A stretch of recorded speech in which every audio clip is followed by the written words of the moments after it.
Muy buenos días para todos. Damos inicio al gran seminario del Servicio de Anestesiología de la Universidad de Antioquia. Como dice el doctor Villa, mi nombre es Sebastián Pareja, residente de tercer año. Le agradezco, doctor, por todo su acompañamiento y todas las ideas para la planeación y ejecución de esta charla que titulamos Manejo farmacológico del paciente con choque, enfocado al papel del anestesiólogo. Quisiera entonces preguntarnos, ¿cómo puede el anestesiólogo optimizar la terapia con vasoactivos en el paciente con choque? La respuesta a esta pregunta trataré de dársela durante la presentación y es precisamente ese el objetivo que nos trazamos durante la preparación de la charla. Con respecto al contenido, tendremos 5 bloques que vemos acá. Empezaremos con el impacto del choque y del uso de los vasoactivos, luego sobre los puntos de la fisiología y efectos hemodinámicos de estos medicamentos, luego hablaremos de unas controversias en el uso de vasoactivos durante el perioperatorio, para luego mencionar algunas de los puntos más clave para lograr metas de anestesiología y finalizando recomendaciones y conclusiones. Sobre el impacto del choque y del uso de estos medicamentos, vale la pena recordar que el choque va a representar una falla del sistema cardiovascular que se va a caracterizar por una incapacidad para proporcionar entonces esa perfusión tisular y mantener un metabolismo celular normal. Es por eso entonces que reflejo de todo eso hay signos clínicos alterados, variables hemodinámicas y mediciones bioquímicas que nos van a poder traducir ese desequilibrio global entre el transporte y el consumo de oxígeno que asociados a la vez a hipotensión, hipoperfusión e hiperlactatemia pueden desencadenar un estado de disoxia celular que en caso de persistir puede progresar a disfunción multiorgánica y muerte. Revisando lo que nos dice la epidemiología al respecto, sabemos que la incidencia del choque séptico puede ser de 2.6 casos por cada 1000 habitantes, diferente a lo que pasa con el cardiogénico, viendo acá es un poco más raro. Sobre las muertes, en países de altos ingresos se registran hasta 2.8 millones de muertes anuales y en cifras de mortalidad se encuentra entre un 32 y 56%, dependiendo de qué, del registro que se revise y del tipo de choque en cuestión. Es por eso entonces que relacionado con el tipo de choque, la invitación es a que el anestesiólogo debe estar familiarizado con todos los tipos de choque, pues como vemos acá, la distribución en los diferentes servicios no es homogénea, dando entonces idea de que el anestesiólogo se puede enfrentar a cualquier tipo de choque y sabiendo que tras de eso hay una fisiopatología y un tratamiento más específico, es por eso entonces que todo eso puede llegar a determinar un mejor pronóstico para el paciente. Con el entendimiento de eso, trataremos de responder cuál es el impacto de los vasoactivos en el paciente con choque. Con este metaanálisis, una muestra importante de pacientes comparando diferentes vasoactivos en diferentes escenarios clínicos, como vemos acá, y en los cuales el anestesiólogo trabaja con frecuencia, vemos que evaluando mortalidad global, el resultado no fue estadísticamente significativo. Puntualmente para vasoplejía y choque séptico sí se pudo demostrar una disminución en la mortalidad, pero de manera global, como ya les dije, el impacto no fue grande, no fue significativo, así como tampoco lo fue para establecer diferencias entre los diferentes vasoactivos que ellos lograron comparar. Es por eso entonces que respondiendo a ese impacto de los vasoactivos posiblemente no sea muy fuerte sobre mortalidad, entonces ¿qué hay más allá de eso? Sobre la morbilidad y sobre las complicaciones entonces que se han demostrado en diferentes revisiones, sabemos que hay complicaciones no despreciables a nivel cerebral, cardíaco, complicaciones trombóticas, infecciosas y otras igual de importantes, que nos hacen preguntarnos si existe alguna asociación entre el uso de vasoactivos durante el perioperatorio y mayor incidencia de complicaciones. Para eso tenemos 3 estudios de cohorte en esta tabla de evidencia que realmente lo que nos dan es más idea de controversia. Vemos que por lo menos para los 2 primeros estudios no hubo ninguna diferencia, sin embargo para el último sí, y es que los pacientes de más de 65 años sí pueden llegar a tener más riesgo de lesión renal aguda, al menos por este estudio. Sin embargo, este no es un resultado que ha sido concordante con todos los estudios que se puedan revisar y es por eso entonces que la pregunta a esa respuesta no sea muy clara al día de hoy. Es por eso entonces, para tratar de optimizar e impactar en todo esto, los invito a conocer cuál es la fisiología relacionada con el tema y cuáles son esos efectos que nos interesan de estos medicamentos. Debemos entender cómo se da la contracción de la musculatura lisa vascular, entonces con una proteína G transmembrana, de esta se va a generar inositol trisfosfato que va a ir al retículo sarcoplásmico para sacar calcio a nivel intracelular, formando un complejo con calmodulina y activando así la cadena ligera de la miosina que asociada a la actina va a generar la contracción.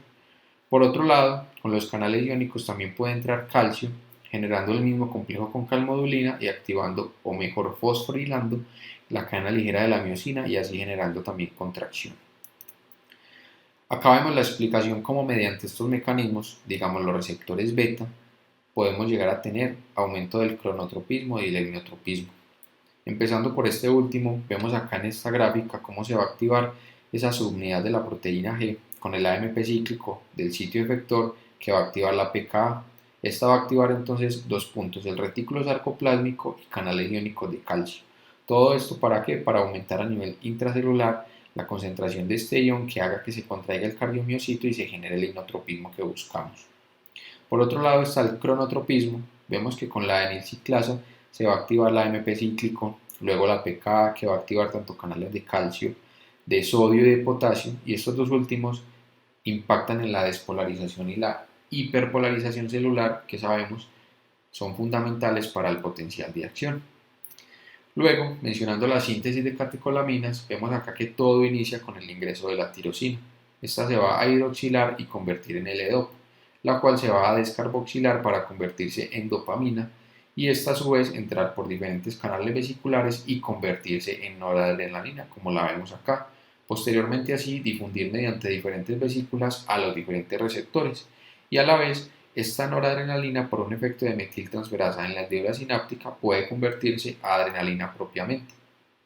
Mencionando lo que pasa a nivel intracelular y los puntos más importantes, debemos reconocer cuáles son esos receptores relacionados con todos estos procesos. Acá tenemos los receptores tipo alfa, los alfa-1 a nivel cardíaco van a generar inotropismo y a nivel de músculo liso vascular vasoconstricción, así como los alfa-2 generan este último efecto y además agregación plaquetaria. Los receptores tipo beta a nivel cardíaco, los beta-1 generan inotropismo, cronotropismo y aumento de la velocidad de conducción del nodo auriculoventricular y los beta-2 por lo contrario lo que hacen es vasodilatación. Con respecto a los receptores dopaminérgicos, los podemos dividir en dos familias, de 1 y de 2. Los primeros lo que nos hacen es generar vasodilatación por su localización en los vasos sanguíneos sistémicos y los segundos tienen un impacto sobre todo en el bloqueo de la liberación de neurotransmisores como la noradrenalina. Entendiendo los puntos más clave de la fisiología y de los receptores más importantes, mencionaremos a continuación cuáles son esas controversias que al día de hoy nos tienen acá. En esta línea del tiempo vemos como desde 1785 se empezó a hablar del efecto que podían tener los digitales en la fisiología cardiovascular. Luego es en 1900 aproximadamente cuando se empiezan a sintetizar muchos de los medicamentos que utilizamos en la actualidad. Y es luego casi cada 10 años como se empieza a aparecer un inotrópico diferente que utilizamos también, dobutamina, milrinone, levosimendan, este último obteniendo su primer ensayo clínico en cardiología en el 2004. Luego entonces vemos que han pasado casi 20 años, dando idea de que han sido un paso progresivo pero también lento y que aunque se han venido descubriendo nuevas moléculas, el resultado no es que haya sido muy convincente. Es por eso entonces que al día de hoy la disponibilidad no es que sea la mejor y las opciones con unos perfiles hemodinámicos más seguros tampoco es que sea muy amplio. A la hora de hablar de vasoactivos, sin duda alguna debemos buscar siempre un uso racional de los mismos y este se va a basar en estos tres principios. Luego de que utilicemos un medicamento, es importante saber que puede tener efectos sobre múltiples receptores. Esto porque es importante. Un ejemplo de esto puede ser la dobutamina que puede aumentar el gasto cardíaco por estimulación beta-1. Sin embargo, sobre los beta-2 también puede tener algún impacto y generar vasodilatación y consecuentemente hipotensión. El segundo principio es el principio de curva dosis-respuesta. Resulta que el subtipo de un receptor adrenérgico primario se puede activar por un fármaco que eso va a depender de la dosis. Y el mejor ejemplo para esto es la dopamina, que como vamos a ver más adelante, dependiendo de la dosis puede estimular o receptores beta o alfa. Luego está el tercer principio de acciones directas versus acciones reflejas. ¿Y a qué me refiero con esto? Resulta que un medicamento administrado puede afectar la presión arterial por una acción directa sobre un receptor específico. Sin embargo, esa misma acción clínica puede generar un efecto reflejo que puede impactar en otras variables fisiológicas, y eso es igual de importante por los efectos adversos que tienen los medicamentos. Estableciendo estos tres principios y estableciendo la respuesta a esta pregunta, que posiblemente sea lo suficientemente clara, y es que toda hipotensión no es igual a choque, el anestesiólogo está en la obligación y está en toda la capacidad de hacer un ejercicio clínico y diagnóstico, de establecer entonces cuáles son esos signos que le van a poder permitir llegar a ese diagnóstico de choque, a la causa del mismo y, por qué no, si se está enfrentando a un paciente con un choque mixto, que no es un escenario infrecuente. Es por eso entonces que, para poder lograr esas metas de reanimación, yo debo tener unos conceptos claros que mencionaré a continuación. Para eso, con esta pregunta sobre si es mejor la noradrenalina sobre la dopamina en el paciente con choque, en este estudio evaluando supervivencia 28 días y mortalidad, realmente no se logró demostrar ninguna diferencia, excepto por un análisis por subgrupos que demostró que realmente los pacientes con choque cardiogénico en quienes se utilizó dopamina sí les pudo ir peor. Y evaluando entonces eventos adversos como los eventos arrítmicos, sí encontramos entonces que la dopamina puede llegar a ser más importante sobre estos eventos clínicos, que pueden llevar a más complicaciones. Por eso entonces, posiblemente como primer vasopresor en cuestión de mortalidad no haya ninguna diferencia entre estos dos medicamentos. Sin embargo, a la hora de evaluar eventos adversos, a la dopamina le vaya peor, y es por eso entonces que doy paso a la siguiente pregunta. Sabiendo que a la noradrenalina le puede ir mejor, ¿será que comparada con la adrenalina en los pacientes con choque hay algún grado de beneficio? En este RCT, evaluando tiempo de metas de presión arterial y mortalidad específicamente, e incluyendo diferentes causas, sea sepsis o falla circulatoria, tampoco encontraron ninguna diferencia estadísticamente significativa. Entonces, bueno, posiblemente por estos desenlaces la conclusión no sea muy clara, pero algo llamativo del estudio es que, por otros efectos sobre diferentes receptores, específicamente los beta, puede entonces haber un aumento del lactato y un empeoramiento del control glucémico, que son desenlaces igualmente importantes en sepsis, y además aumento de la frecuencia cardíaca. Es por eso entonces que esto haga sugerir que a la adrenalina en un paciente con choque posiblemente no le vaya tan bien como a la noradrenalina.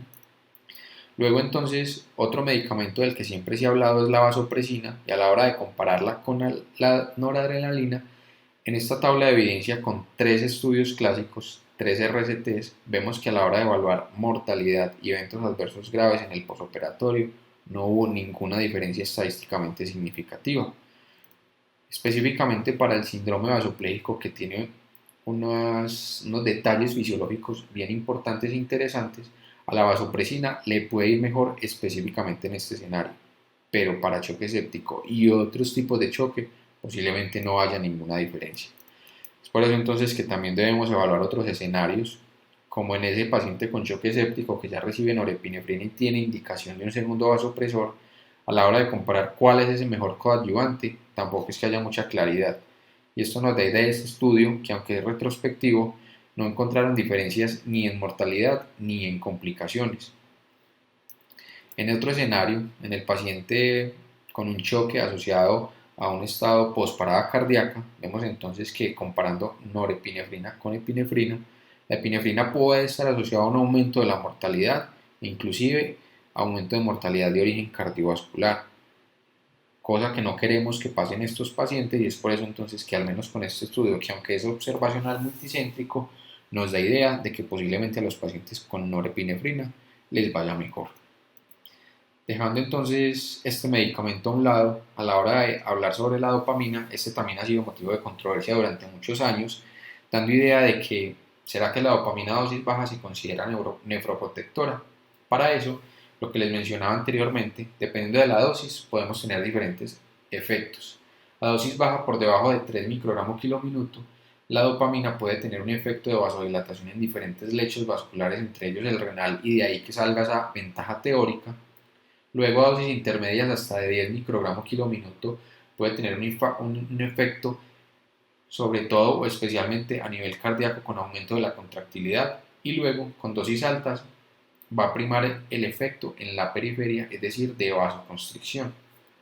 Entonces, bajo esa premisa teórica, se quiso demostrar en ese estudio si con dosis bajas de dopamina se va a conferir algún grado de protección renal. Y la respuesta es que no. Encontraron que a la hora de evaluar normalización de función renal, creatinina y terapia de reemplazo renal no hubo ningún tipo de beneficio para comparar o para indicar el uso de dopamina a estas dosis, y este estudio entonces al día de hoy sigue siendo vigente. Por eso la recomendación de que no se debe usar a estas dosis, mucho menos buscando este efecto. La siguiente controversia que quisiera mencionarles es sobre la administración de los vasoactivos por catéteres venosos periféricos. El anestesiólogo siempre tiene temor al respecto y quisiera dar algunos resultados bien llamativos. En esta revisión sistemática, con una muestra importante de pacientes, evaluando estudios retrospectivos, diferentes tipos de choque y comparando diferentes vasopresores que se utilizan con bastante frecuencia en la práctica clínica, vemos entonces que con una duración media de la infusión de 22 horas por un catéter periférico, la extravasación tuvo una incidencia realmente baja, de 3.4%. Pero lo más llamativo del caso es que ninguno de esos 38 casos de extravasación, que es el efecto o el desencadenante para complicaciones más graves como necrosis o isquemia, no se vio asociado a ningún caso, dando entonces idea de que si bien la extravasación puede ser poco frecuente, complicaciones más graves dependiendo de esta son aún menos frecuentes, dando recomendaciones al respecto, como veremos a continuación. Esta revisión sistemática y metaanálisis tuvieron un propósito similar al anterior, evaluar esa incidencia de complicaciones, dando idea de seguridad. Con una muestra bien importante de pacientes, incluyendo también niños, ellos encontraron que la incidencia también era baja, para adultos de 1.8, para niños de 3.3%. Y es que entonces, de acuerdo a todo esto, sabiendo que la incidencia es baja y que puede llegar a ser seguro, la utilización de estos medicamentos, específicamente vasopresores por catéteres periféricos, la cuestión para optimizar todo esto va a estar en relación con el tamaño del catéter, la ubicación del mismo, el tipo de vasopresor, considerando que la relación que se tenga entre toxicidad y efectos graves es directamente proporcional con su potencia. También entonces estará relacionada con la duración del mismo, y es por eso entonces que, de acuerdo a lo que pude revisar, les traigo estas recomendaciones al día de hoy. Debemos entonces evitar su uso por una vena distal que en miembros superiores es por debajo del pliegue antecubital, así como evitar catéteres periféricos con un diámetro por encima de 20. Con respecto al tiempo de administración, hay quienes dicen que por debajo de 6 horas no hay una clara asociación a complicaciones locales mayores. Sin embargo, como vimos en uno de los estudios, ese tiempo se puede ampliar inclusive a 22 o a 24 horas, que es la recomendación más consistente en la literatura. Pero lo importante es que esto no se ha evaluado en estudios grandes y todavía es igual motivo de controversia. Es por eso entonces que se debe combinar con otras recomendaciones y acciones clínicas para mantener la seguridad al respecto. Se desconoce entonces la concentración más segura a la hora de revisar los diferentes protocolos de los estudios que hay al respecto. Las concentraciones de noradrenalina específicamente, que es el que tiene más estudios, se han mantenido entre 8 a 32 microgramos por cc, que es entonces la recomendación que podría darles al día de hoy. Sin embargo, la evidencia al respecto no es la mejor. Con respecto a las complicaciones inherentes a la vía de acceso y al medicamento como tal, debemos tener claro que el hecho de tener una vía venosa periférica, eso va a depender de la extravasación para generar otras complicaciones. Por eso que es un evento a evitar al máximo. Y el otro punto es la dosis máxima de administración que sea segura. Hay quienes dicen que puede llegar a ser seguro por 24 horas con una dosis máxima de 0.5. Hay otros que dicen máximo 1 microgramo kilominuto por no más de 2, otros por no más de 4. Vemos entonces que las recomendaciones son bastante heterogéneas, y es por eso entonces que es difícil dar una recomendación que se pueda generalizar.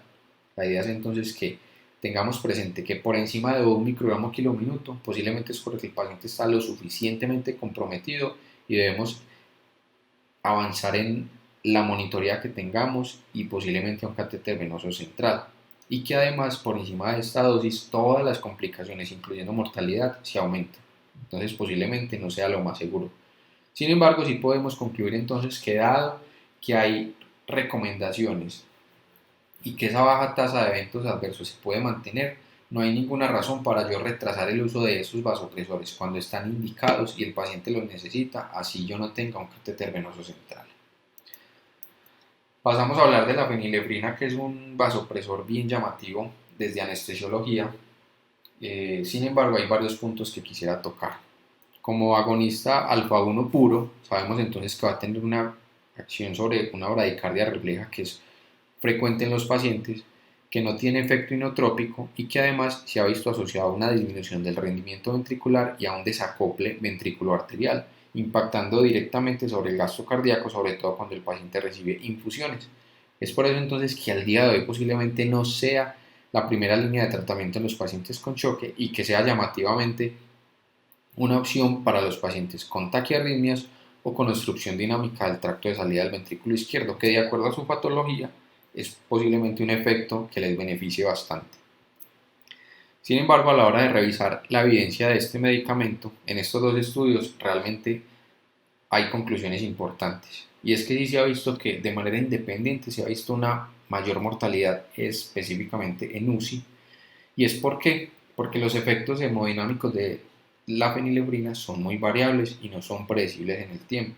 Y que comparado con otros medicamentos con un mejor perfil como la noradrenalina que me mantiene o me aumenta el gasto cardíaco, la fenilefrina, al contrario de empeorarlo, lo que también me va a generar es aumentar la resistencia vascular pulmonar, que también puede agregar una anoxia más importante a ese ventrículo derecho. Dejando ya a un lado la fenilefrina, pasamos a otros vasopresores no adrenérgicos, dentro de ellos los análogos sintéticos de la vasopresina y la angiotensina 2. Vemos acá que puede llegar a tener unos efectos hemodinámicos similares para ambos. Sin embargo, el pecado de estos medicamentos es que la evidencia no es sólida al respecto y que no tiene estudios convincentes en mortalidad. Eso entonces nos va a limitar a que se vayan a recomendar al día de hoy como una alternativa a los que ya hemos hablado, dando entonces o dejándolos relegados para ese paciente que se presenta con un choque séptico o un choque vasopléjico refractario. Con respecto al azul de metileno, sabemos que específicamente en el choque hay una activación del GMP cíclico mediado por el óxido nítrico y que eso puede entonces provocar vasodilatación por relajación del músculo lisovascular y depresión miocárdica. Lo que hace el azul de metileno es impactar sobre el GMP cíclico y la óxido nítrico sintasa, entonces impactando de entrada en la fisiopatología, específicamente y bien estudiado para el paciente con síndrome vasopléjico, que se reconoce cada vez más como una entidad clínica bien importante en medicina perioperatoria. Sin embargo, hay dos efectos que quisiera mencionarles que son importantes, y es que este medicamento puede aumentar la resistencia vascular pulmonar y la vasoconstricción coronaria, que puede llegar a empeorar ese estado de choque, así como también las lesiones que se ven por isquemia y reperfusión. A la hora de evaluar lo que dice la literatura al respecto, fuera del escenario del síndrome vasopléjico que se da post-bomba o post-cirugía cardio, y que nos pueda llegar a interesar o que se pueda aplicar más a otros conceptos de anestesiología, vemos entonces que en este metaanálisis con 5 RCTs, incluyendo cirugía cardio, trasplante y unidad de cuidados intensivos en pacientes con diferentes tipos de choque, la muestra de pacientes no fue la mejor. Sin embargo, específicamente para presión arterial se vio que sí puede tener un impacto sobre la mejoría de la misma, pero en mortalidad no se logró demostrar un claro beneficio. Es por eso que al día de hoy, ¿qué podríamos decir del azul de metileno? Que no hay la suficiente evidencia para justificar su uso rutinario como primera línea y que sin duda alguna entonces queda como una terapia posiblemente de rescate en el paciente que ya se va a considerar refractario a las otras terapias y que, como dato llamativo, no tiene indicación INVIMA para uso en Colombia como vasopresor. Pasando entonces a los inotrópicos, sabemos que estos pueden ser adrenérgicos y no adrenérgicos, de ahí entonces que se expliquen diferentes ventajas de los mismos. Sin embargo, todos en conjunto pueden estar asociados a aumento de arritmias, de isquemia miocárdica y de hipotensión. Es por eso entonces que los pacientes, antes de recibir un inotrópico, deben tener una terapia que optimice su estado hemodinámico con vasopresores. Ese estado hemodinámico es finalmente, y el análisis que se haga por parte de nosotros, de la monitoría que tengamos y de la causa del choque, para que nos permita definir cuál de los inotrópicos va a requerir o va a beneficiar más el paciente. y que finalmente no deja de ser más allá de una terapia puente para llevar al paciente a terapias definitivas, es decir, en un paciente con choque cardiogénico que requiera revascularización o en un paciente con choque séptico que va a requerir drenaje del foco y terapia antibiótica. Enfocando entonces ese uso de inotrópicos específicamente al perioperatorio, ¿cuándo se va a indicar su uso? Hay dos contextos grandes. El primero es el síndrome de bajo gasto cardíaco y el otro es el de contexto de sepsis. Cualquiera de los dos, lo importante es que se logre demostrar que el paciente tiene una disfunción sistólica o diastólica, que ese gasto cardíaco es insuficiente para mantener metas y que hay signos claros de hipoperfusión. Aún así, la evidencia que nos da al respecto no es la mejor. Los europeos nos dan una recomendación clase 2B y los americanos 2A, es decir, es una indicación para considerar. Y aún así, al evaluar los estudios que soportan esas recomendaciones, lo que uno sí logra demostrar es que realmente los criterios de selección e indicación del inotrópico no están estandarizados y es posiblemente de ahí que se derive toda la heterogeneidad que se encuentra en estos estudios. A su vez, sí es algo más concordante y es que sí puede haber un aumento de la morbimortalidad y es un desenlace bien importante para estos pacientes y que además no se sabe si ese efecto a corto plazo que vemos luego de iniciar el inotrópico tiene un impacto a largo plazo, si sí se mantiene en el tiempo y esto cómo puede llegar a impactar. Es por eso entonces que ¿será que existe alguna superioridad clínica de un inotrópico sobre los otros? La respuesta es que no. En estos dos estudios que les resumo acá, con una alta heterogeneidad tanto clínica como estadística, realmente no se logró demostrar ninguna superioridad clínica ni beneficio en cuestión de mortalidad. Es por eso entonces que sobre los inotrópicos podremos concluir unos puntos importantes. Sobre la dopamina, sabemos que tiene un concepto de taquifilaxia importante por el concepto de down regulation que se tiene de este medicamento. El otro es el efecto que pueden tener el paciente que ya viene con beta bloqueadores sobre la respuesta eficaz de la dopamina, y el otro es que sí puede aumentar el consumo miocárdico de oxígeno. Es por eso entonces que al día de hoy, aún así con lo que les he demostrado, se considera como terapia de primera línea para el paciente con choque séptico e incluyendo el cardiogénico, este último con algo de controversia. Del milrinone sabemos entonces que disminuye resistencias vasculares tanto sistémicas como pulmonares y es uno de sus puntos más llamativos y que adicionalmente no aumenta el consumo miocárdico de oxígeno, dando entonces idea y la evidencia es buena al menos para estos tres escenarios: pacientes con falla cardíaca descompensada, síndrome de bajo gasto cardíaco post cirugía cardio, en un paciente con choque cardiogénico que venía recibiendo previamente beta bloqueadores. Con respecto al levosimendan, por ese efecto sensibilizador del calcio, lo que me hace es que obtiene esa ventaja llamativa de efecto inotrópico y lucitrópico positivo, mejorando esa capacidad de relajación, a su vez asociada a un efecto de vasodilatación en diferentes lechos importantes como el pulmonar y el coronario, y que tampoco aumenta el consumo de oxígeno.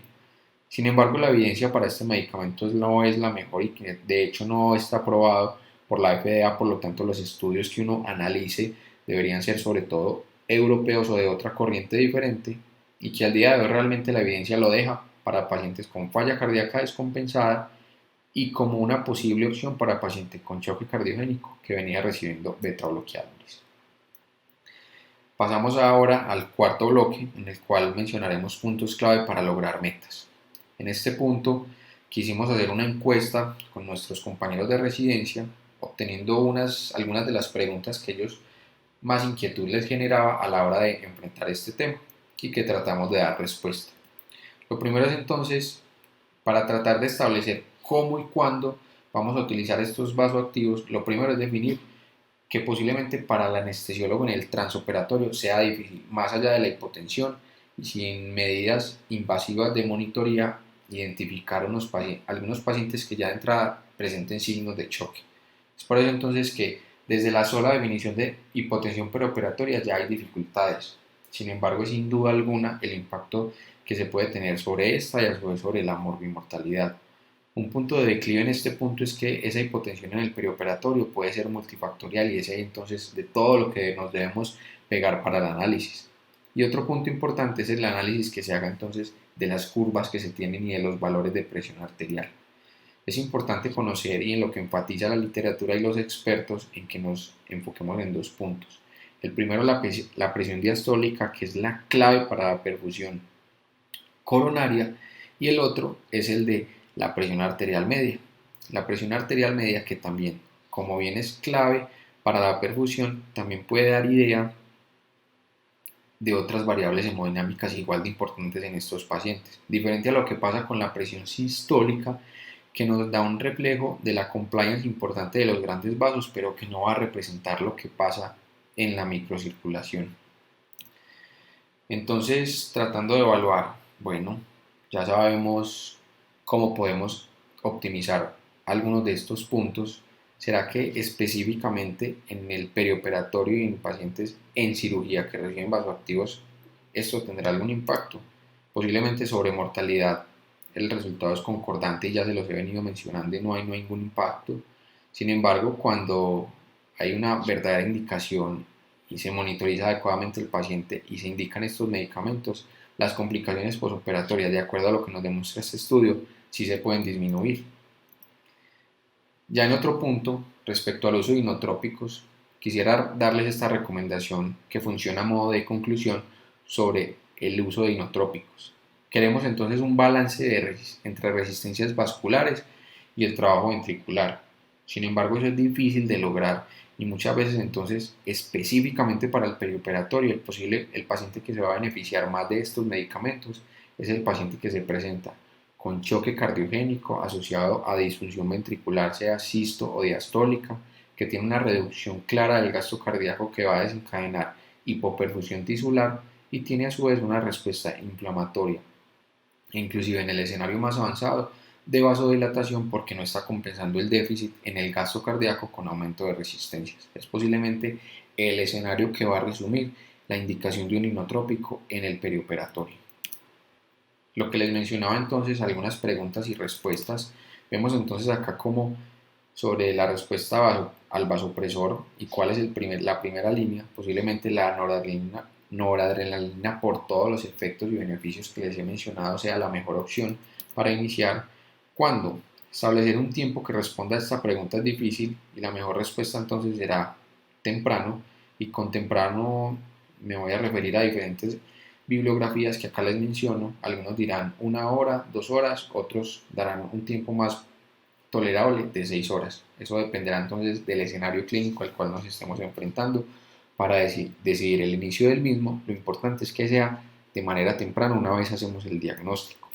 ¿Cuánto? La dosis segura de noradrenalina, si bien de los vasopresores se dicen que no hay dosis máxima porque todo esto se puede titular, lo importante es que precisamente eso, se titule y se eviten dosis por encima de 1 microgramo/km, que como les mencioné, se asocian a un aumento de todas las complicaciones. Hay una controversia reciente sobre si las dosis por peso o dosis fija, sin claros desenlaces que se puedan ver impactados con esto. Sin embargo, en pacientes obesos sí se ha podido llegar a la conclusión que la dosis fija en microgramos por minuto puede llegar a ser mejor. Una quinta pregunta, sobre el segundo vasopresor es posiblemente la vasopresina, y esto basado en que la misma fisiopatología del choque nos demuestra que cuando yo impacto la misma con diferentes frentes, con diferentes mecanismos de acción, posiblemente nos vaya mejor. No es una camisa de fuerza y no es la respuesta generalizable para todos los eventos de que la vasopresina sea siempre el segundo, pero posiblemente sí funcione para la mayoría de escenarios. ¿En qué momento vamos a iniciar un segundo vasopresor? La recomendación que da la literatura es que esa noradrenalina a dosis de 0.25, según los expertos, y ya con algunos estudios más recientes y adecuada revisión de la literatura, se dice que es más aceptable este valor más que con el que se trabajaba anteriormente de 0.5 microgramo/km, que posiblemente ya sea una dosis lo suficientemente alta para que el paciente esté bien comprometido. A la pregunta si yo utilizar dos vasopresores va a ser mejor que uno, realmente la respuesta es que no siempre. Yo para eso ya les he dado algunos tips con los cuales yo puedo optimizar todo esto. Sobre los vasopresores en trauma es difícil dar una respuesta clara al respecto, porque es que tampoco es que tenga todos los estudios Y adicionalmente sabemos que en trauma el mecanismo de hipovolemia es claro y realmente con lo que se debe reanimar estos pacientes es con cristaloides hemoderivados y otros componentes importantes. Sin embargo, lo que sí dice la literatura es que un paciente que no me responde a estas medidas y que tiene una hipotensión amenazante para la vida puede iniciar vasopresores el menor tiempo posible y buscando siempre un desmonte temprano. Y finalmente, sobre los esteroides en todos estos escenarios de choque, poco hay al respecto que se pueda generalizar porque la mayoría de estudios están dados en choque séptico. Y lo que nos dice la literatura es que posiblemente con hidrocortisona podemos impactar al respecto cuando llevamos dosis de noradrenalina por encima de 0.25 microgramos kilo minuto.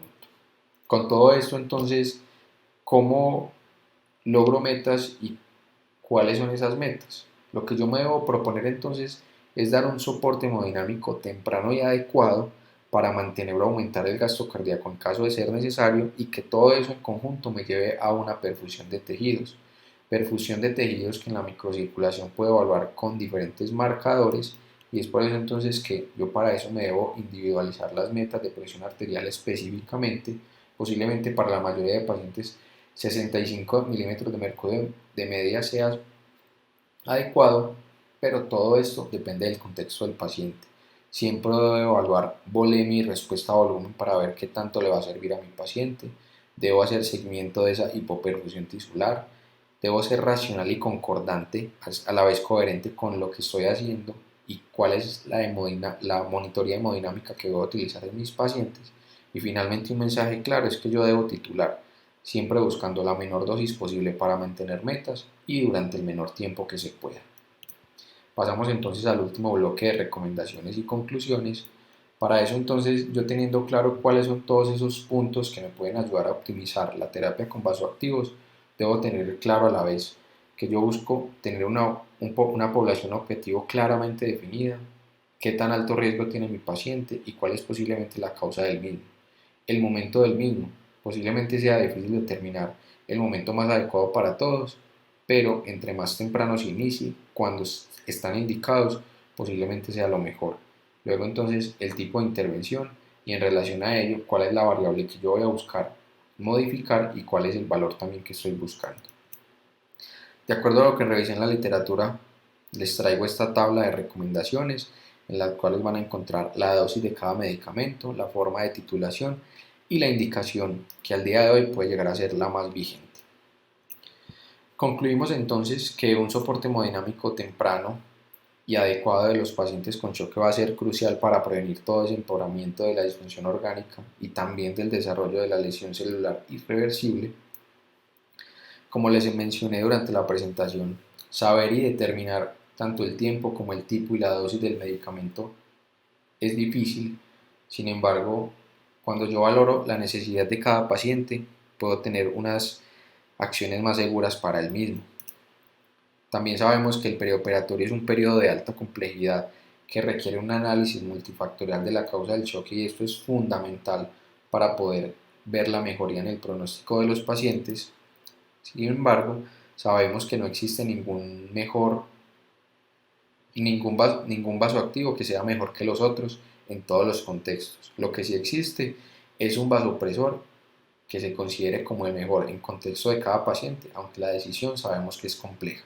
Y finalmente, que los inotrópicos en el contexto de cirugía no cardíaca tienen unas limitaciones muy limitadas para su uso en el perioperatorio. Siendo así, entonces, les agradezco por su atención y les dejo acá el código QR con el cual pueden acceder a la literatura utilizada para la presentación. Muchísimas gracias.